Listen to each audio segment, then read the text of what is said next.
नमस्कार मंडळी, दीपाली फूड पेजमध्ये तुमचं मनापासून स्वागत करते। आज आपण बनवणार आहोत एकदम मऊ आणि स्वादिष्ट साबुदाणा खिचडी। आपण इथे एक पातेले घेऊन त्यामध्ये 1 वाटी शाबू टाकून घेऊयात। त्यानंतर शाबू भिजण्यापुरतच पाणी टाकून घेऊयात।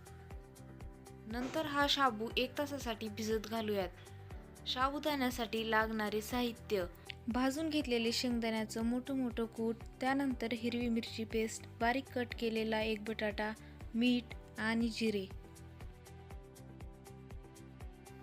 त्यानंतर भिजून घेतलेला शाबू। गॅस चालू करून त्यावरती कढई ठेवून त्यामध्ये तेल घालून घेऊयात।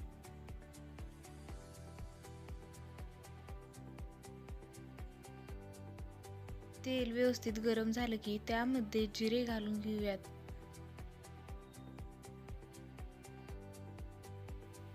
त्यानंतर बारीक कट केलेला बटाटा घालून घेऊयात। बटाटा हा व्यवस्थित परतून घ्यायचा आहे। बटाट्याचा कलर बदलेपर्यंत बटाटा परतायचा आहे। बटाटा टाकल्यामुळे शाबूला खूप छान चव येते। त्यानंतर हिरवी मिरची पेस्ट घालून घ्यायची आहे। हिरवी मिरची पेस्ट ही व्यवस्थित परतून घ्यायची आहे। तुम्हाला जर हिरवी मिरची आवडत नसेल तर यात लाल तिखट पण वापरू शकता।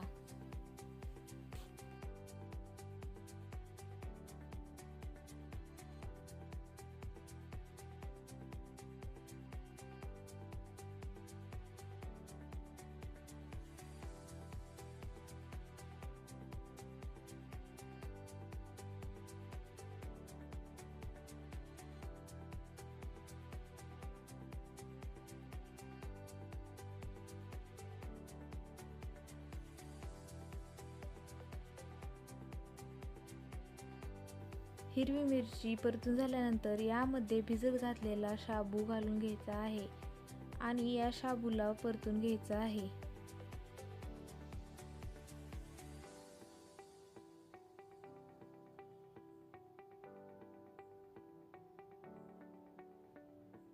शाबू परतून झाल्यानंतर यामध्ये चवीनुसार मीठ घालायचं आहे।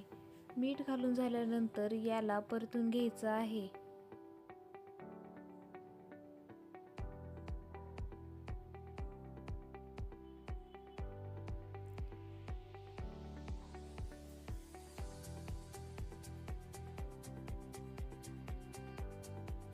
मीठ घालून परतून झाल्यानंतर यामध्ये शेंगदाण्याचं कूट घालायचं आहे।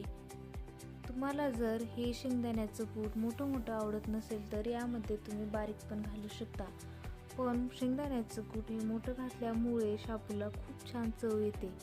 साबुदाणा खिचडी करताना गॅसची फ्लेम ही मध्यम किंवा लो ठेवली तर साबुदाणा आपला हा चिकट होत नाही, मोकळा छान मऊ होतो। यात बटाटा घातल्यामुळे खिचडीला मऊपणा येतो आणि उपवासात पोटही भरलेलं राहतं। शेंगदाण्याचं कूटच या खिचडीला खरी खमंग चव देतं।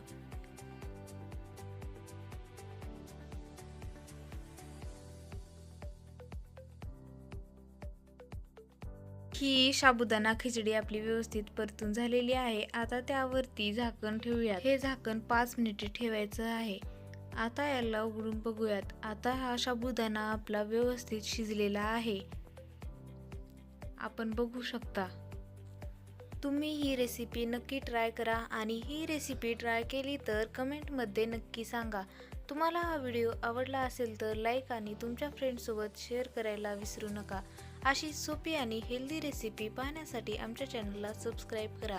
चला तर मग बघूयात एकदम मऊ आणि स्वादिष्ट साबुदाणा खिचडी खाण्यासाठी तयार। तुम्ही हा व्हिडिओ शेवटपर्यंत बघितलात म्हणून धन्यवाद।